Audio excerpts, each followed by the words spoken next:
Je suis l'avocat de mademoiselle Onaïda Maïcha Bongo Ondimba, qui est la sœur d'Ali Bongo Ondimba, qui est l'actuel président de la République du Gabon, fils de l'ancien président Omar Bongo. J'ai été saisi par Onaïda dans le cadre de la succession d'Omar et du règlement de la succession d'Omar. Dans ce cadre-là et dans le cadre de l'examen des documents de la succession, on s'est rendu compte que tous les héritiers avaient communiqué au notaire les éléments relatifs à leur état civil, sauf lui. Aujourd'hui, il est président en exercice de la République du Gabon. Et à ce titre, d'ailleurs, il a déposé un acte de naissance en 2009, au moment de sa candidature, parce que c'est une obligation, et il semblerait que cet acte-là pose également un certain nombre de problèmes. Vous avez 3 actes d'état civil qui circulent au jour où nous parlons, celui de 2009, qu'il a déposé lui-même pour se présenter à la magistrature suprême, celui qui a été publié par le journal Le Monde, qui est censé émaner de la présidence de la République également, et puis le dernier, celui que nous avons pu récupérer à Nantes. Je vous laisse observer la chose. On voit bien que ce n'est pas du tout la même signature. L'un est nécessairement faux. On ne voit pas comment Omar Bongo aurait pu signer au même moment de manière aussi différente. Voilà. Bon, là, après, vous avez toutes les différences entre les 2 actes eux-mêmes. La couleur de l'encre, déjà, ici c'est de l'encre bleue, ici c'est de l'encre noire. Vous avez des différences sur le contenu.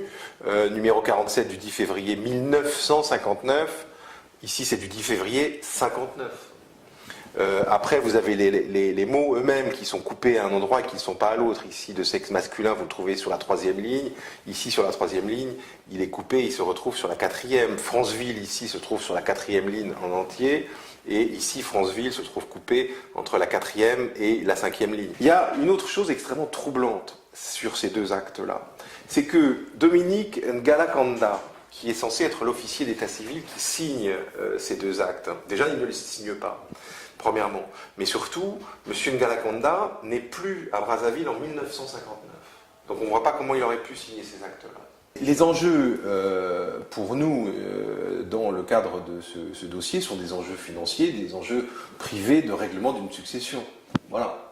Nous, on cherche ce document et la vérité de la filiation, comme on cherche les autres documents qui concernent la succession. L'autre enjeu est effectivement un enjeu politique, mais celui-là, à la limite, ne nous concerne pas nous directement, mais concerne plutôt le débat politique au Gabon aujourd'hui, et à l'aube d'une nouvelle campagne électorale, puisque les élections sont prévues, je crois, au mois d'août ou au mois de septembre 2016 prochain.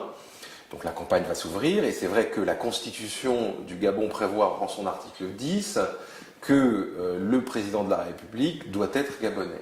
Et si effectivement M. Ali Bongo est biafrais et n'est pas né dans l'AEF, donc il n'est pas gabonais, et donc il ne peut pas non seulement se succéder à lui-même de par la Constitution, mais, et c'est ce qui serait également gravissime politiquement me semble-t-il, c'est qu'il serait parjure par rapport à sa première candidature.